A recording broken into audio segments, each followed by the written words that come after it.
Yes, everyone, Ruben Amorim sacked as Manchester United manager. Honestly, so my name's Dylan. We're here to react about all of this information, but it is literally speeding through as we speak. Ruben Amorim has been sacked, according to David Ornstein of The Athletic, as Manchester United manager. So what David Ornstein has written is Ruben Amorim sacked by Manchester United. The Portuguese final game of his 14th month spell in charge was 1-1 draw against Leeds United on Sunday that leaves him 6th in the Premier League table after 20 matches. Obviously, Ruben Amorim has won 14 of his 47 Manchester United games in charge in the Premier League. It is absolutely insane, his stats, everything. We'll get into the chat, get me, get your thoughts below, all that.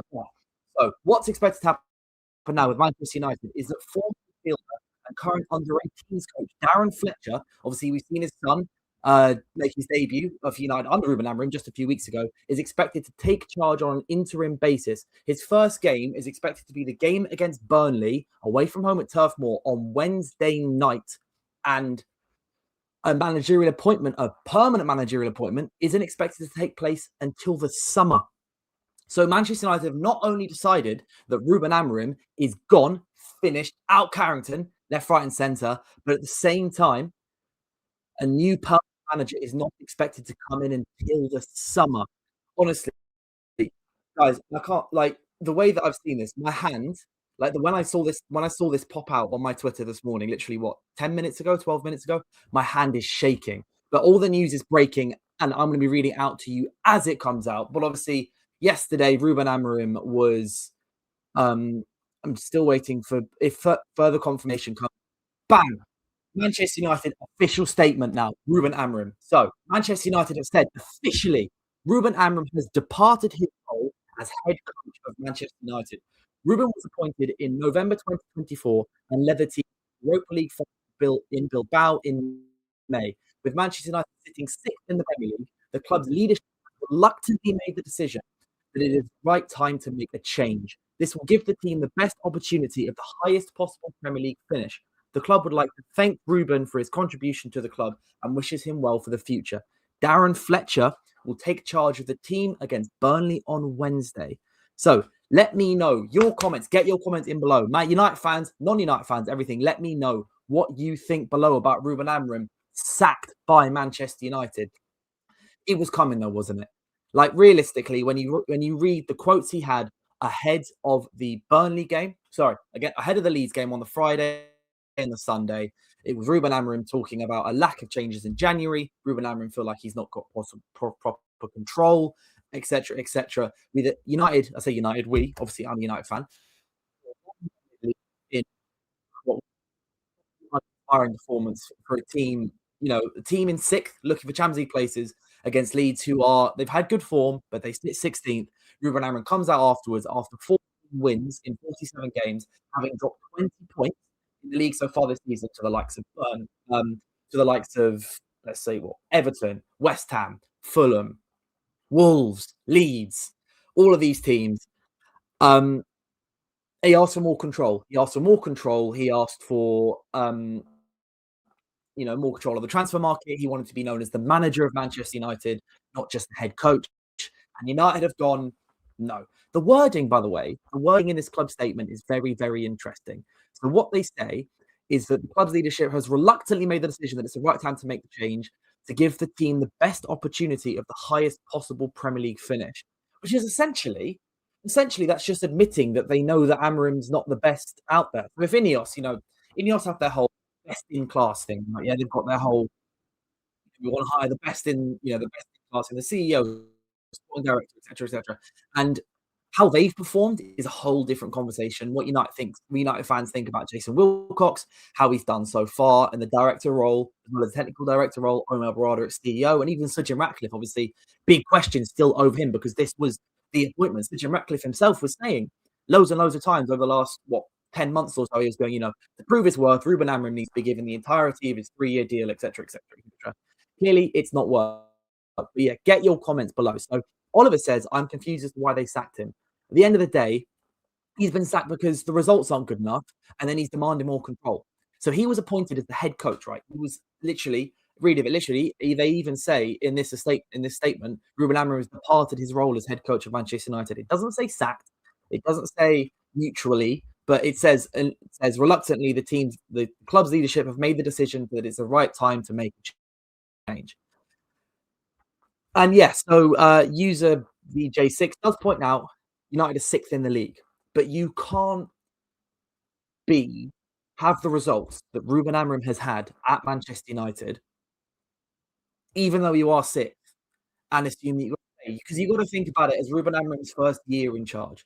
He's had 30, well, yeah, so 47 games in charge in the Premier League, I believe, according to Transfer Market. Let me just get it up here.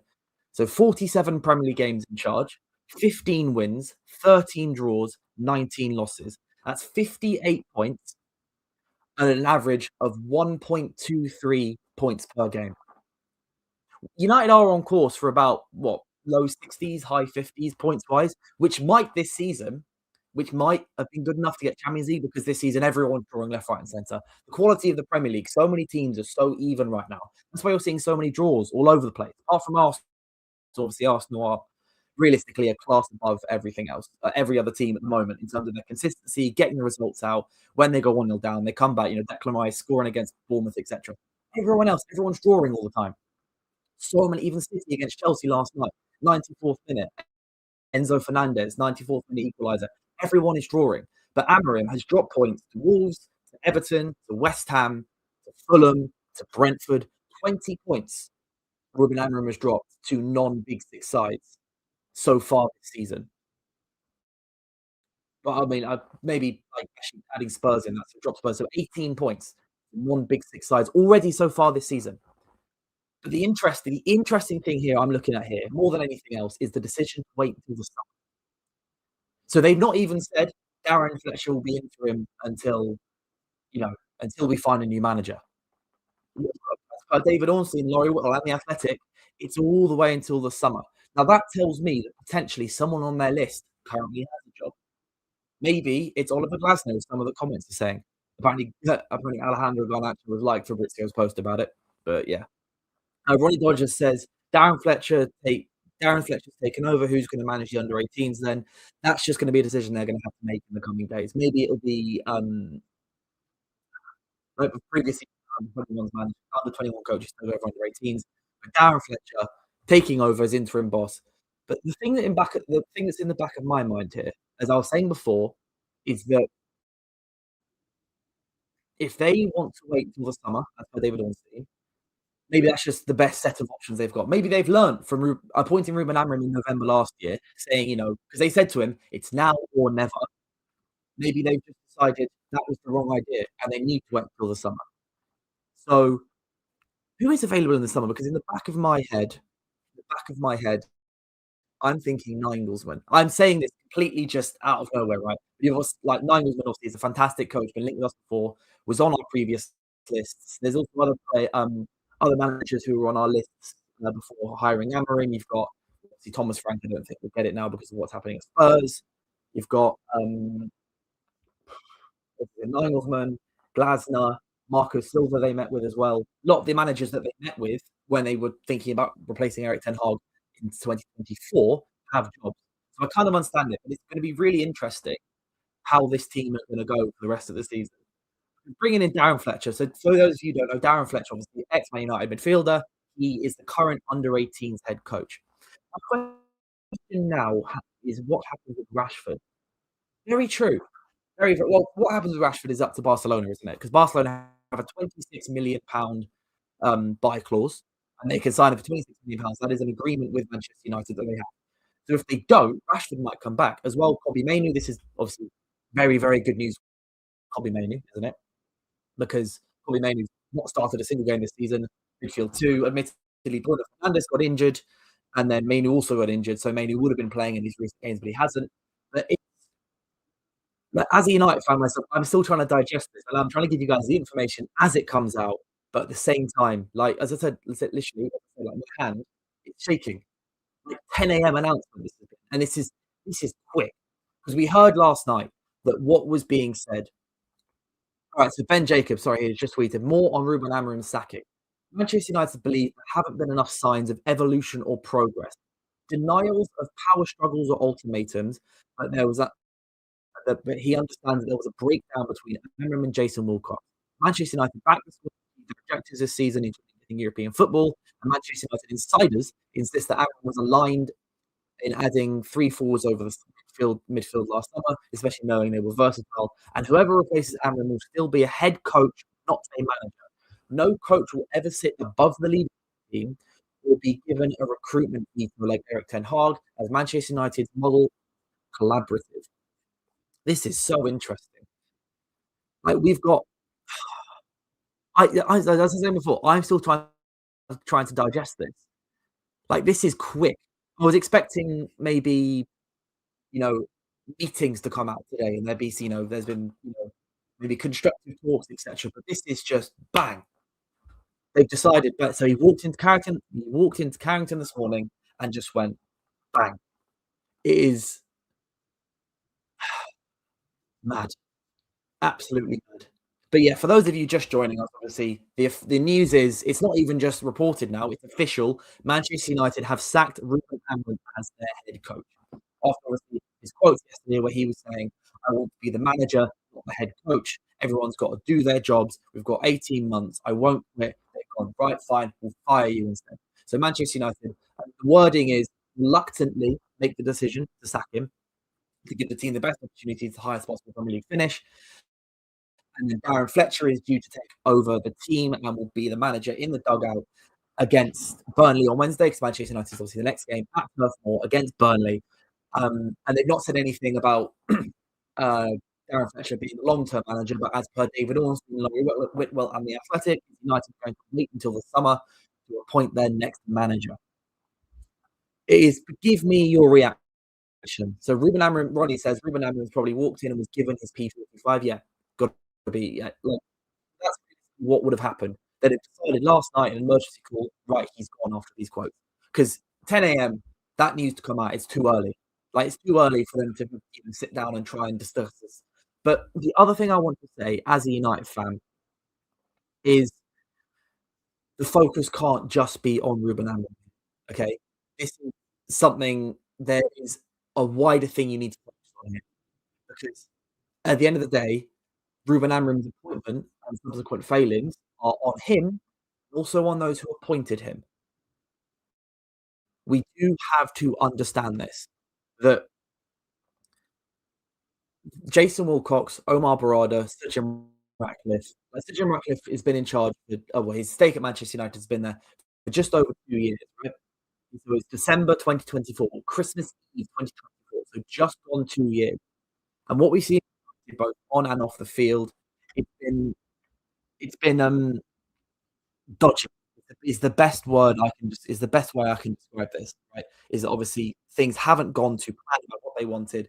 Then also what was Omar Barada brought Ruben Amorim in, and Jason Wilcox was apparently, according to multiple reports over the last 6 to 8 months, wasn't a massive fan of appointing Ruben Amorim to start with. But then he was given the power of recruitment, and then he was made director of football,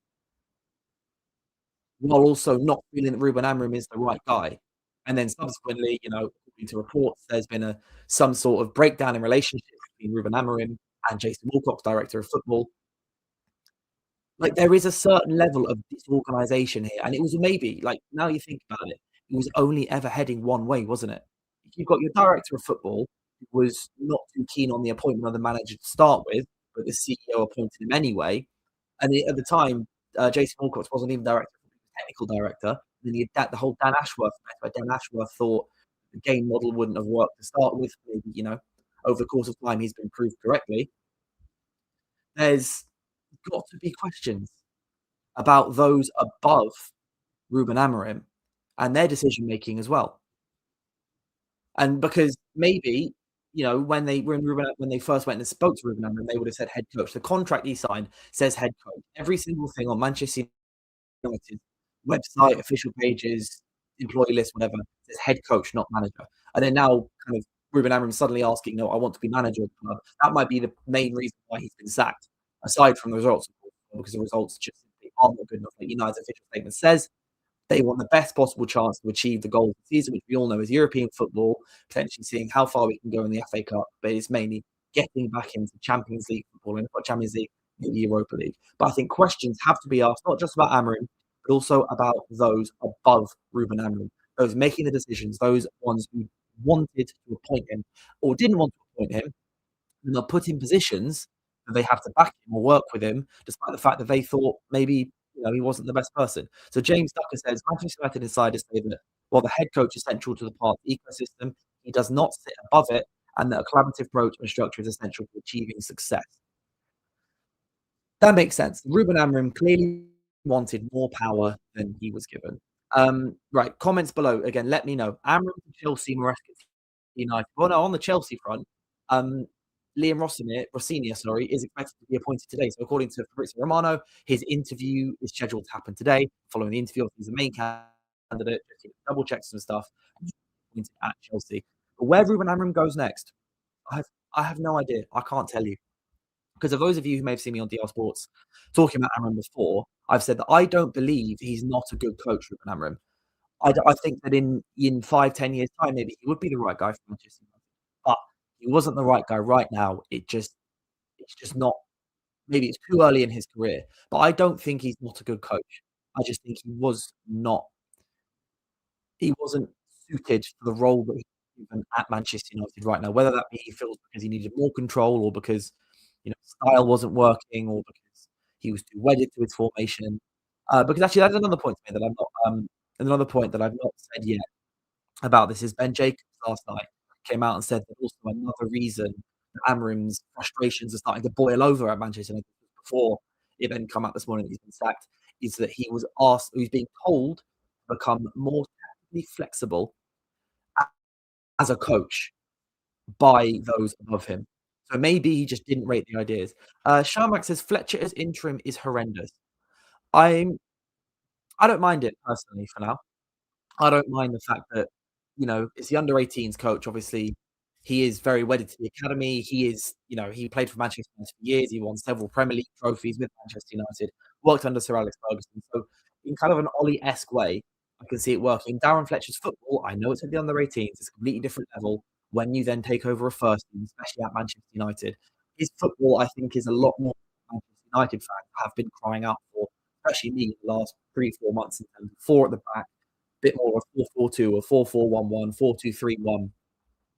And I think he might hopefully, so all we know is that, he's taking over against Burnley, for the game against Burnley. So that's all United have said, is that Darren Fletcher will take charge of the team against Burnley on Wednesday. But as per David Ornstein, United will wait until the summer to make another permanent managerial change. So therefore, Fletcher could be in charge for United up until the end of the season, with the goal of getting in the back end of Champions League. And for me, it's all about platforming these players again. It's all about making sure these players are used to the best of their abilities. Because under Ruben Amorim, I think most of us can agree, Kenny has been saying on Live at 5 a lot, is that Amorim didn't make many of these players better. Ahmad, he made better just by simply playing him. Aiden Heaven has come in leaps and bounds. Lemi Yoro has had, great end to the season last season. This season so far, it's been iffy. The Lit's been better. But for the most part, a lot of United's players haven't been playing to their full capabilities. What can we say beyond the fact that we'll see what happens against Burnley on Wednesday? I don't think we'll be seeing a 3 at the back. So those United fans or everyone else who didn't like the 3 at the back, which includes me, um, there's we won't be seeing that again, I don't think. I think he'll be back to the 4 at the back under Darren Fletcher. But as I was saying before, they won't hire a new permanent manager until the summer. So I wanna ask you guys now, I wanna ask the comments, you guys watching, who who could Manchester United be appointing? Because if it's till the summer, if they're waiting till summer to appoint them, that could be because they want the time to properly assess. Obviously, the Ruben Amorim stuff when he was appointed in November 2024 was very quick and hasty, wasn't it? Well, it wasn't even that quick. Ruben Amorim a few games, they picked out, right, well, come in now from day one, change some stuff, and here we go. But in the summer, to me, that says that the people on their shortlist currently have jobs. That's what it says to me. To me, they may even be looking at the World Cup, World Cup managers. I'm looking at Nagelsmann at the moment. I've always read Nagelsmann, thought it's fantastic. There's also it gives them time to assess the managers who don't currently have a job. So you've got Glasner that'll be leaving Palace this season. He may be on the list, we don't know. Another person who I no doubt will at least try and contact United or will try and get in touch with United will be Xavi. Xavi's spoken previously, Fabrizio Romano at least has reported that Xavi's what would love to take over Manchester United because he at Barcelona, he dealt with the mess they had. He pulled them into a La Liga title, and he left the job because of scrutiny, etc. Mark Mutel says, "No amateurs, no Carrick or McKenna, please." And interesting you mentioned McKenna because McKenna was on the list, and a good friend of mine, Academy Scoop on Twitter, it's very good for kind of inside United news. He said that McKenna is someone who left a very significant positive impression on those in charge, Ineos, Manchester United, Sir Jim Ratcliffe, Brada Wilcox, etc., etc. Apparently, he left a very positive impression. Obviously, ultimately, he stayed at Ipswich all last season. It went back down, but he will probably be on the list. But again, if he's currently in a job, they will probably wait until the summer. Behind the scenes talk, they'll assess some stuff. But right now, if you were to ask me who I would want to bring in, it's a hard choice, isn't it? It's a hard choice. If this is the way forward that Wilcox, Brada, and co are going to take with Manchester United about, a head coach, a collaborative effort, someone who's just part of the team, managing the men's first team rather than the manager, the kind of like Pep Guardiola, Sir Alex Ferguson, in control of pretty much the entire side of the club. It's got to be someone who really can work as part of a team. And my head goes to Nagelsmann personally. I know he's going to be in the World Cup with Germany, so he won't be free before then. But in my head, that's where my immediate thoughts go. And also, my thoughts go towards Oliver Glasner, not necessarily because I would want Glasner. I've been vocal before about saying that Glasner may not be the best choice for the club. Seeing how his Palace team play with more possession versus less possession, like his win rate significantly better when they've had fewer than 50% possession, a bit like Ruben Amorim at Manchester United. But and then so Glasner's just part of my thoughts. But and then as well, obviously Enzo Maresca is now available. Again, not saying that I would want Enzo Maresca, but he is available. He's one of the people that are ready for it. And then we've also got Xavi, another potential option. But free agent managers. I know like Terzic, for example, I know is available. Gareth Southgate's available. Joachim Low, Thiago Motta, Ange Postecoglou, obviously, but I feel like, Ange Postecoglou isn't really gonna work. Erik ten Hag is technically available, but no, thank you. It's just I think as much as you could talk about who could be coming in, I think right now isn't the best time to draw up a shortlist of who you would want because it's going to change in the summer. Managers will be leaving, like Marco Silva, for example, at Wolves. Sorry, not at Wolves. He was at Wolves and then at Fulham. He's a good manager. Obviously, Fulham are back up the table now, I believe, 7th or 8th.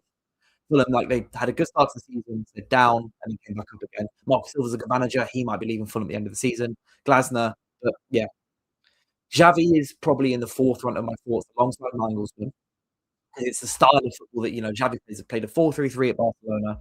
Nagelsmann, obviously, we all know how good of a coach he is when he was at Bayern and Germany, etc. But there is it's interesting. But to sum up, what's been happening this morning is that Manchester United have announced that Ruben Amorim is sacked after 14 months in charge. They say the decision was a reluctant decision, but it felt it was the best decision for the squad.